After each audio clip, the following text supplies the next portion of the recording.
Dr. Lisa Martinez stood at the observation window of the UEMS Mercy, watching the stars drift by. The massive medical ship hummed softly around her as it traveled through space. Something felt wrong today.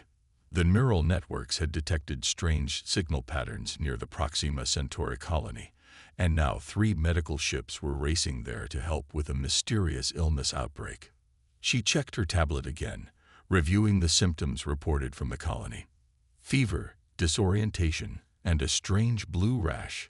Nothing she had seen before in her 15 years as a doctor. The colonists were getting sick faster than their local medical facility could handle. "Doctor, you should see this," called Sam Peters, her lead technician. He pointed to one of the main screens showing signal data. "These patterns don't match any known human transmissions." Lisa walked over, her white uniform reflecting the blue glow of the medical monitors. The signal pattern pulsed in an unusual rhythm, almost like a heartbeat, but with mathematical precision. "How long has this been appearing?" "Started 3 days ago, right before the first colonists got sick," Sam replied, running his hand through his graying hair. "And it's getting stronger." The ship's intercom crackled. "Dr. Martinez to the bridge, priority 1.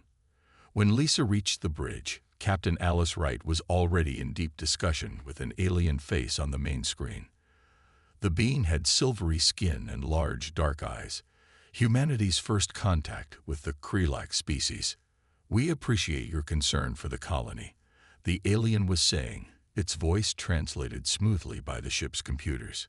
"But we assure you, this sector is under our protection. Your medical vessels are not needed." Captain Wright stood firm. "With respect, Ambassador, we have over 1,200 human colonists reporting severe symptoms. The UEMS Mercy is the closest hospital ship, along with the Hope and the Comfort. We're proceeding to offer aid." The Krelak's ambassador's expression didn't change, but something in its tone made Lisa's skin crawl. "As you wish, we will monitor your progress." After the transmission ended, Lisa turned to the captain. "Something's not right. Those signals Sam detected, they started just before the outbreak." "I know," Alice replied quietly. "Fleet Command is concerned too. They're sending an escort frigate to watch our backs, but it's 12 hours behind us." She looked out at the stars. "The colonists can't wait that long." Lisa spent the next few hours preparing the ship's massive medical bays. The Mercy could treat thousands of patients at once, with automated surgery units and the latest in nanite healing technology. But as she worked, she kept thinking about the Krelak's ambassador's words. Why would an advanced alien species care about Earth sending help to its own colony?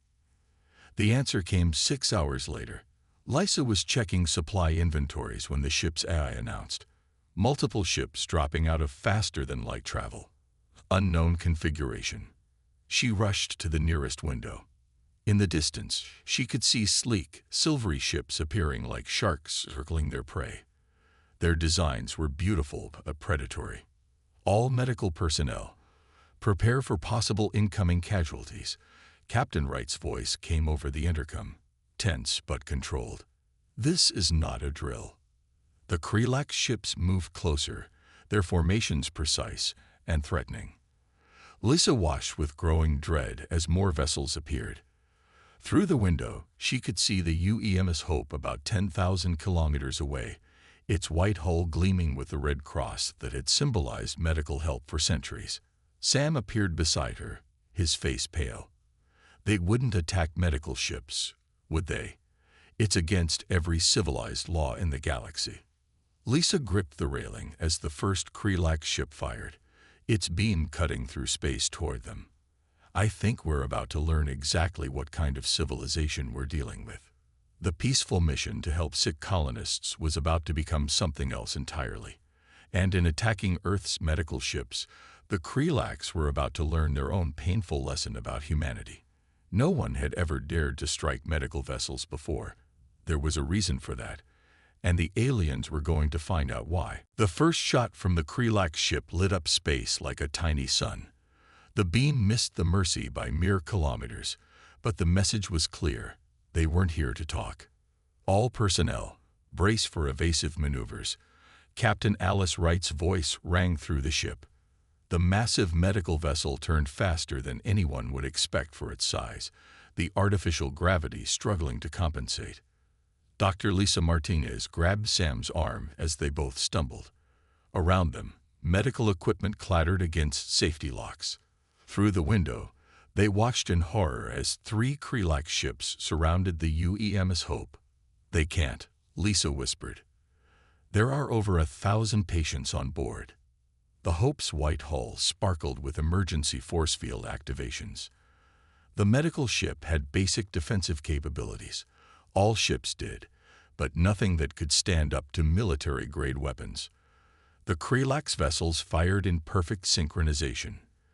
The Hope's shields flickered once, twice, then failed. The next shots tore through the medical ship's hull like paper.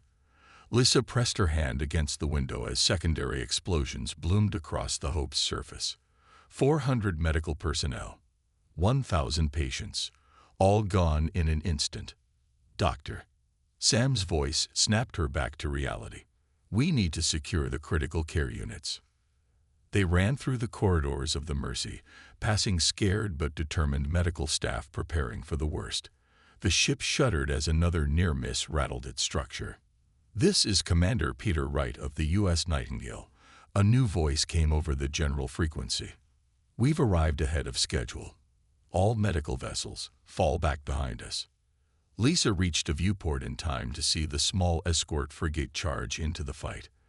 The Nightingale was a fraction of the size of the medical ships, but it moved like an angry wasp, its weapons blazing against the larger Krelax vessels.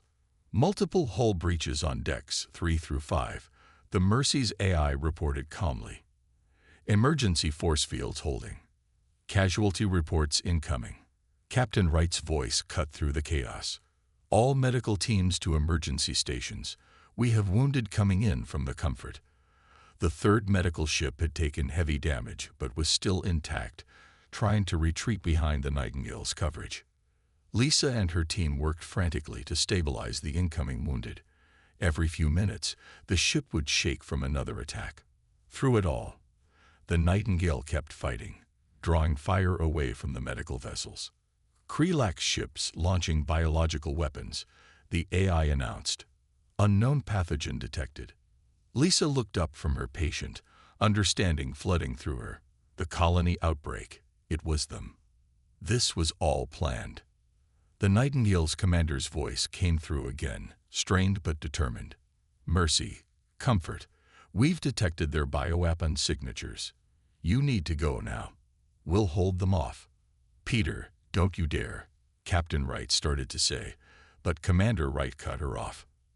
"Those bioweapons can't reach Earth, Alice. Get our people home." Nightingale out. Everyone on the Mercy's medical deck watched through various screens and windows as the small escort frigate charged straight into the heart of the Krelax formation.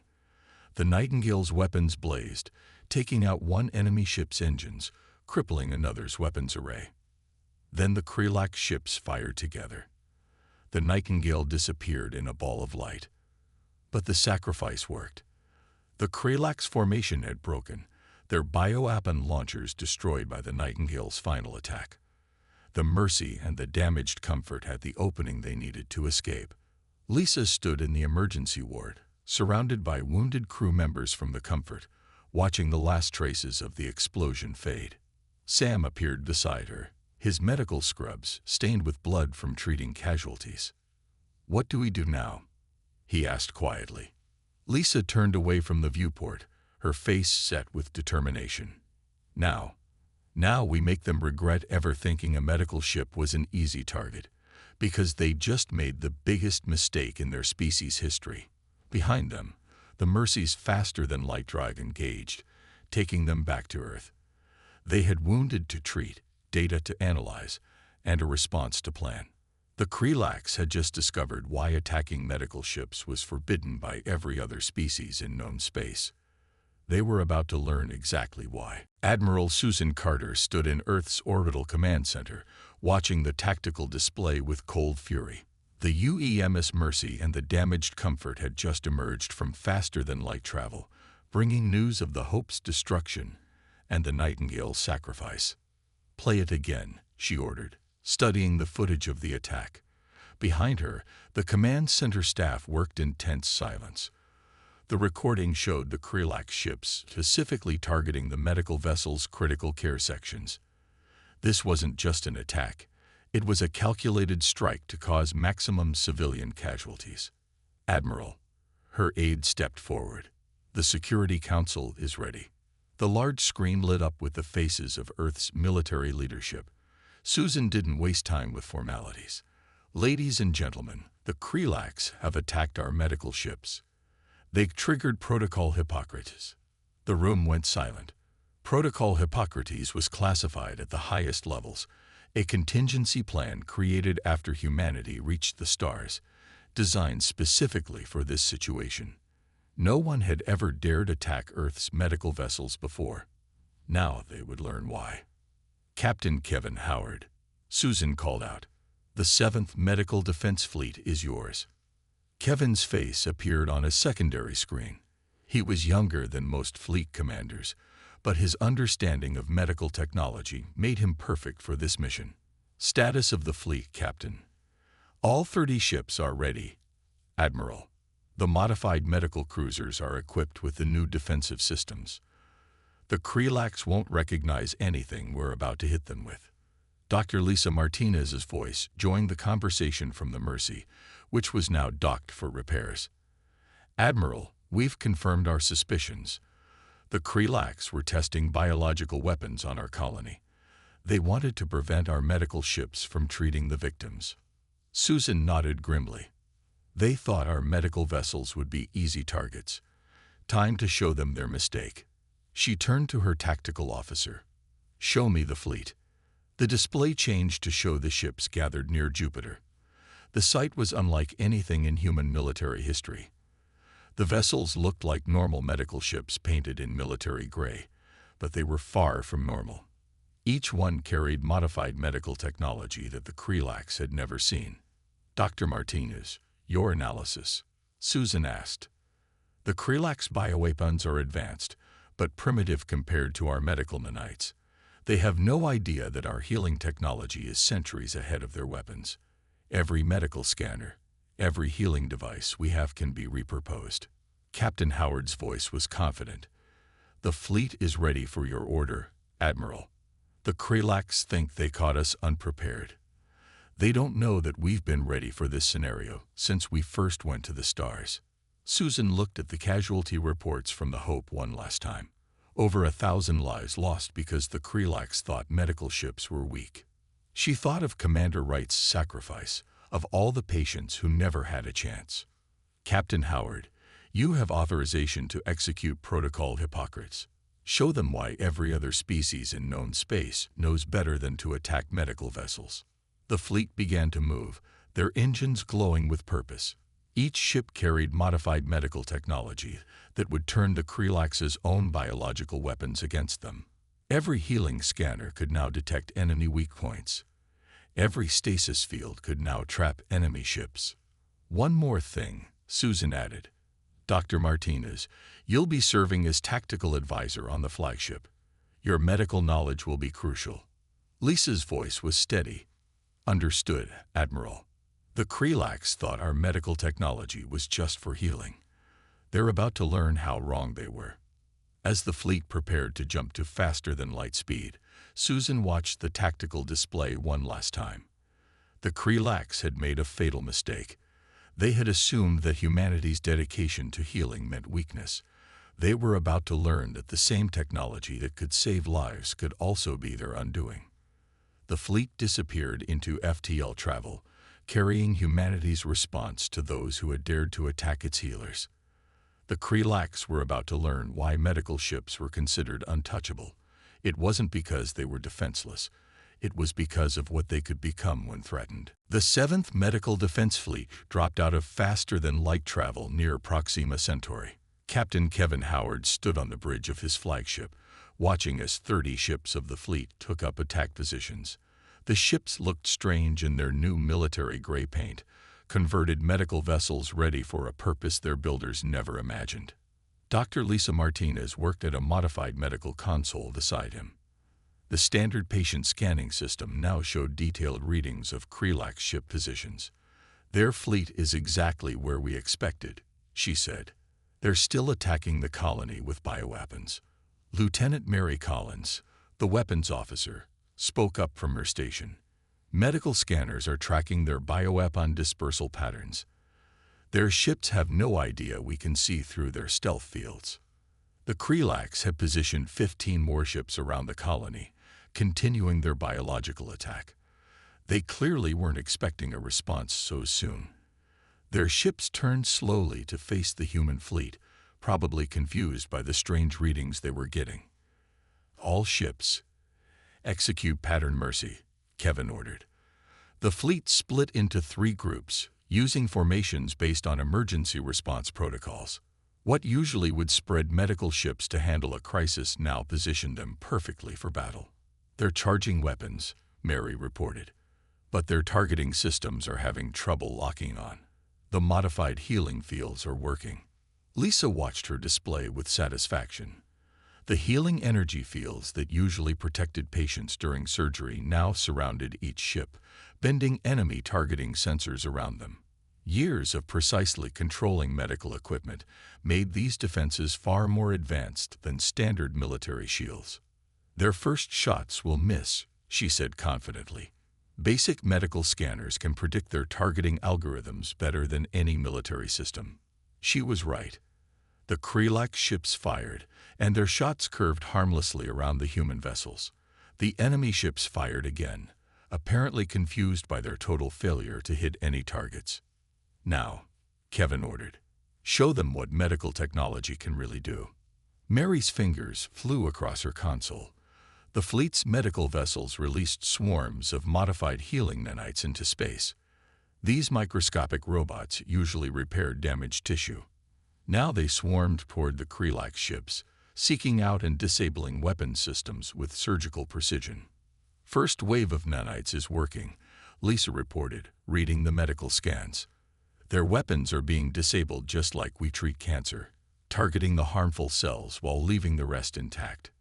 The Krelak ships began to panic, their formations breaking as weapons across their fleet shut down.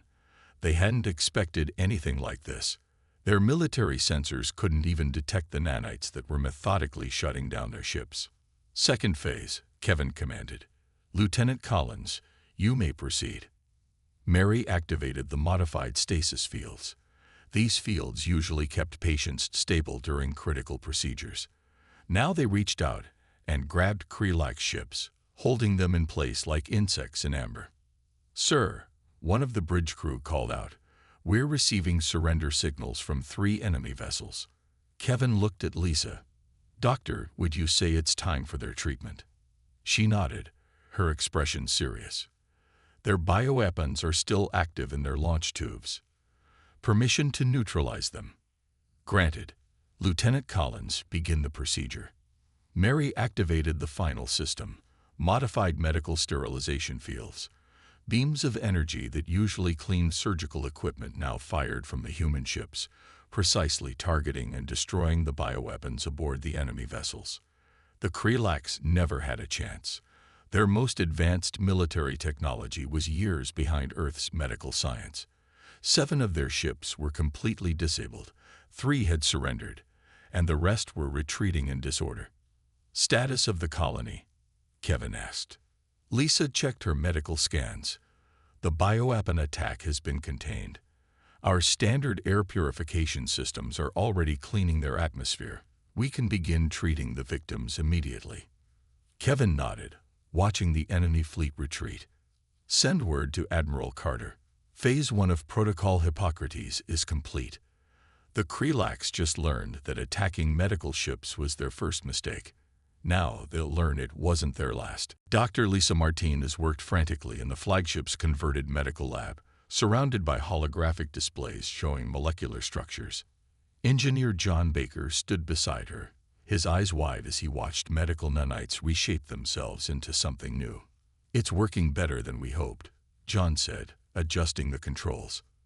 These healing nanites are more adaptable than any military technology I've ever seen. Lisa nodded, studying the results. After their first victory, they had captured several Krelax weapons.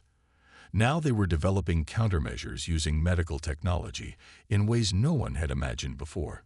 The nanites already know how to identify and repair damaged cells, she explained. We just had to teach them to recognize enemy weapon signatures the same way they recognize diseases. The ship's intercom crackled.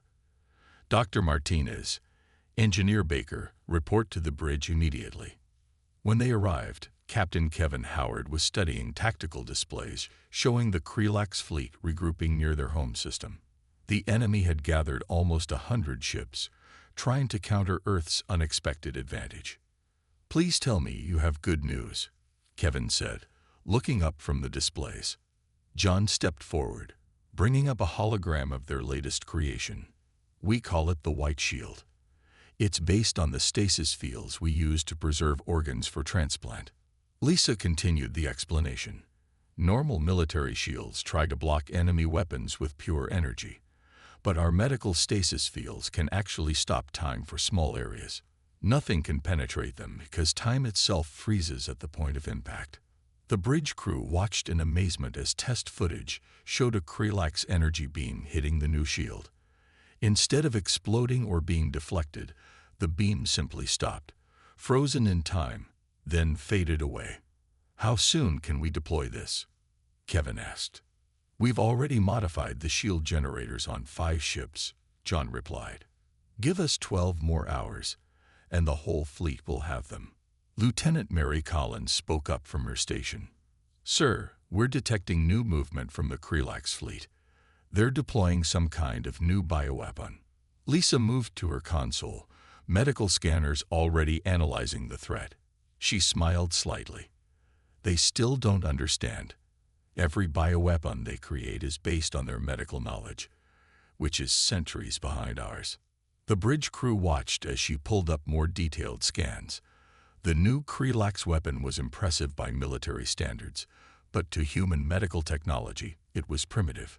Lisa's fingers flew across her console as she reprogrammed their defenses. Look at this, she said, showing them the molecular structure. Their most advanced bioweapon is less complex than a standard flu vaccine. Our medical nanites can disable it just by using standard viral containment protocols. John grinned. They're fighting a medical war against a civilization that cured cancer centuries ago. No wonder they're losing. Captain Howard studied the tactical display thoughtfully. How many ships can we outfit with these new systems? All of them. Lisa replied confidently. Every medical ship already has the basic technology. We just need to repropose it. The captain nodded. Then it's time for Phase 3 of Protocol Hippocrates. Engineer Baker, begin fleet-wide upgrades. Dr. Martinez, prepare to mass-produce the White Shield generators. Lisa looked at the tactical display, watching the Krelax fleet prepare for what they thought would be their decisive counterattack. They had no idea that every weapon they developed was being countered by medical technology they couldn't even understand. One more thing, she said, pulling up a new set of schematics. I think we can modify our tissue regeneration beams if we reverse the polarity. John's eyes widened as he saw what she was suggesting. That would turn them into... Exactly, Lisa replied. They attacked our medical ships thinking we were defenseless. Time to show them that healing technology can work both ways. The bridge crew watched as their fleet's ships began to glow with new energy signatures. The Krelax had started this fight by attacking healers. Now they would learn why that was the worst decision their species had ever made. The space around the Krelax homeworld lit up with weapons fire as 100 alien warships faced off against Earth's converted medical fleet. Captain Kevin Howard watched from his command chair as the enemy deployed their newest weapons, clearly expecting them to change the tide of battle. They're launching the enhanced bioweapons, Lieutenant Mary Collins reported from her station. The tactical display showed clouds of deadly organisms spreading through space, heading toward the human fleet. Dr. Lisa Martinez didn't even look worried. Activating mass sterilization fields now. She pressed a series of controls on her modified medical console. The space between the fleets lit up with a soft blue glow as medical sterilization technology, normally used to clean surgical equipment, expanded to encompass the battlefield. The Krelax bioweapons simply vanish, destroyed by the same technology used to keep operating rooms sterile. The enemy ships fired again, this time with conventional weapons, but the shots froze in mid-space as they hit the white shield barriers. Multiple Krelax ships showing signs of confusion, Mary reported. Their sensors can't understand what's happening to their weapons. Engineer John Baker smiled from his station. That's because they're looking for military technology. They still haven't realized they're fighting against modified medical equipment. The Krelax fleet split into 3 groups, trying to surround the Earth vessels. It was a solid military tactic, but it played right into the humans' hands. Lisa had seen this pattern before. It was similar to how viruses tried to overwhelm an immune system. "Captain," she said, "permission to deploy the new countermeasure." Kevin nodded. "Do it, Doctor. Show them what a real medical response looks like." Lisa activated the modified tissue regeneration beams. The technology normally used to heal wounded tissue now reached out across space, but with its polarity reversed. Instead of encouraging cell growth, it now interrupted it. The effect on the Krelax ships was immediate. Their biotech-based systems began to shut down as the reversed healing beams disrupted their organic components. Ships started drifting, their crews unable to understand why their technology was failing. "Sir," Mary called out, "they're launching their reserve fleet. 50 more ships incoming." The new Krelax vessels emerged from behind their moon, weapons already firing. But Earth's fleet was ready. The converted medical ships moved into formation, using patterns based on how antibodies surround invasive organisms. "All ships, execute pattern white blood cell," Kevin ordered. The fleet split into precise groups, each targeting specific enemy vessels, just like the human immune system attacks different types of infections. Lisa watched her medical scans as the battle unfolded. The Krelax were fighting exactly like a disease, and their medical fleet was responding like an immune system. Every tactic the enemy tried was met with a medical countermeasure that they couldn't understand. "Their flagship is trying to coordinate a new attack pattern," Mary reported. "Not anymore," Lisa said quietly, activating their newest weapon. Modified neural scanning beams, normally used to diagnose brain injuries, reached out to the Krelax command ship. The beams disrupted the organic computers the aliens used, scrambling their coordination signals. The enemy fleet fell into chaos. Without their flagship's guidance, their formation broke apart. Some ships retreated, others surrendered, and a few continued fighting in desperate isolation. "Report," Kevin ordered. 73 enemy ships disabled," Mary replied. 22 retreating. The rest have powered down their weapons in surrender. John looked at the tactical display with satisfaction. "They thought attacking medical ships meant we were defenseless. Instead, they forced us to show them just how powerful medical technology can be." Lisa watched as more Krelax ships signaled their surrender. The enemy had finally realized their mistake. They had spent centuries developing weapons, while Earth had focused on healing. Now they were learning that advanced medical technology could overcome any weapon they had. 3 days after the battle, Dr. Lisa Martinez stood in a converted Krelax medical facility, treating wounded from both sides. The alien healing center was primitive compared to Earth's medical ships, but it served its purpose. Around her, human medical staff worked alongside surrendered Krelax doctors, teaching them centuries of medical advancement in exchange for peace. "The cellular regeneration is working perfectly," she told a Krelax medical officer as they watched human nanites heal a plasma burn. The alien's silver skin reflected the medical scanner's light as it leaned closer, fascinated by technology it had never imagined possible. Captain Kevin Howard entered the facility, followed by Engineer John Baker. They had just finished supervising the installation of new defensive systems around the colony. The White Shield technology now protected both human and Krelax worlds, a gesture of peace backed by power. "Admiral Carter sends her congratulations," Kevin said, approaching Lisa's station. "The Krelax High Command has formally surrendered. They're asking for medical assistance with their bioweapon contamination." Lisa nodded, already pulling up treatment protocols on her tablet. Their own weapons infected several of their worlds. "They can't clean it up without our help." She paused, looking at the Krelax doctor beside her. "No one can." Lieutenant Mary Collins joined them, carrying new scanner readings. "The modified medical ships are already beginning atmospheric cleansing of the affected planets. The same technology we use to sterilize hospital rooms is saving entire worlds." The Krelax doctor spoke, its translator converting the clicks and whistles into English. "We thought attacking medical vessels would weaken Earth's response. Instead, we forced you to show us how far behind we really were." John smiled slightly. "Military technology is simple. It just destroys things. Medical technology has to be precise, has to understand exactly how living things work. That's why our healing devices made such effective weapons.